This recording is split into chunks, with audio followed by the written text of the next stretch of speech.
Hey everyone, in this video I'll show you how to add categories to your WordPress website's menu. So I'll show you the steps you need to do in order to achieve this. First of all, you need to go to your WordPress dashboard, and then from the menu on the left, go to Appearance, then Menus. And then ensure that the correct menu from the menus is selected from the top of the screen. So for example, this one, the Awesome menu. Now, if you choose it, you will get the menu items, the available menu items. Here you have categories. So under custom links, you have categories. Now click here to expand it. Click on the drop down menu next to categories in order to expand it. And then choose the category that you wish to add to your menu.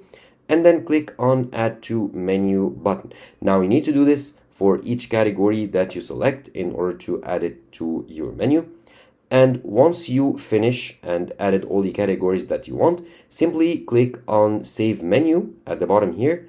And once you try to refresh your WordPress website, you should see that the categories you selected are now successfully added to your menu on your WordPress website.